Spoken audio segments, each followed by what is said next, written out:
प्यारे दोस्तों, आज की एक और रोशन सुबह में मैं पादरी विलियम जॉन एक बार फिर आपकी खिदमत में हाजिर हूं, एक और मॉर्निंग डिवोशन के साथ। मेरे साथ देखें ज़बूर की किताब का 62वां ज़बूर और उसकी 5वीं आयत। आज सुबह के लिए हमारा मजमून होगा, if both have same nature. अच्छा, हम में से कितने हैं जिनकी नेचर उनके साथी के साथ मैच करती है और फिर नहीं करती? अच्छा, मैच ना करने के कारण मिसअंडरस्टैंडिंग पैदा होती है और फिर आप अंजाम तो जानते ही हैं कि क्या हो सकता है। क्या करें, कई बार हमें ये सिखा दिया जाता है और हमें ये पढ़ा दिया जाता है कि अगर नेचर मैच करेगी तो रिश्ता चलेगा, और अगर मैच नहीं करेगी तो फिर रिश्ता निभाना जो है वो मुश्किल हो जाएगा। दोस्तों, संजीदगी से गौर कीजिएगा कि हमारी नेचर हमारे शौहर खुदावंद यीशु मसीह से मिलती है तो फिर ये रिश्ता किस तरह से चल रहा है। और अगर खुदावंद यीशु मसीह रिश्ते को निभा रहा है तो मैं और आप क्यों नहीं। जबकि हमें हमेशा यह सिखाया जाता है कि हमें खुदावंद यीशु मसीह के मिजाज में ढलना है, उसी के मिजाज को अपनाना है।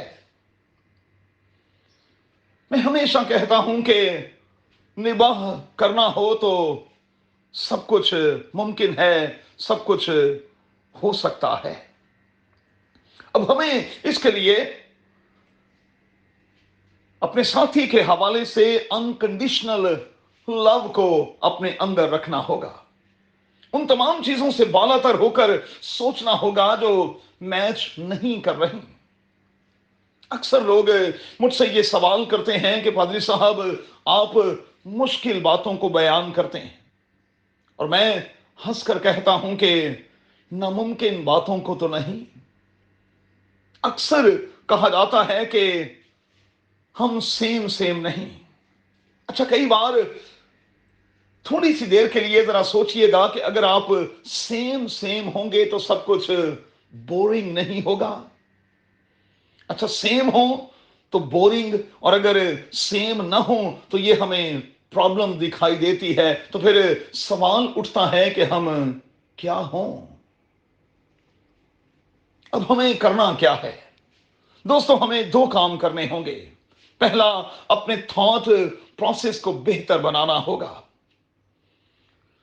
यह कह देना कि कोई फायदा नहीं, यह कह देना कि ऐसा होगा नहीं, यह कह देना कि फला बदलेगा नहीं, यह दुरुस्त रवैया नहीं।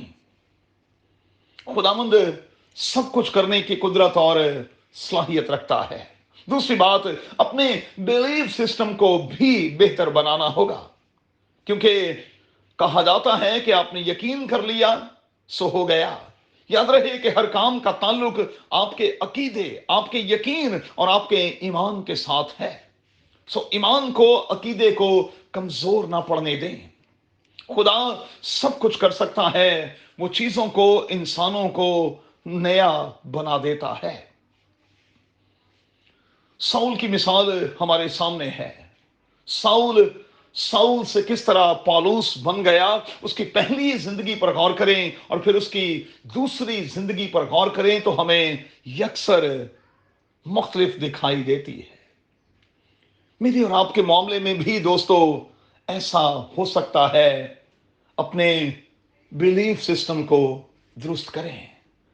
कादिर खुदा जोड़े के तौर पर आपको बरकत दे और आप एक अच्छी अंडरस्टैंडिंग के साथ आज के बाद से एक नए तौर पर अपने सफर का आगाज करें।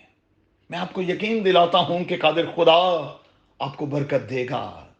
यीशु के नाम में आमीन।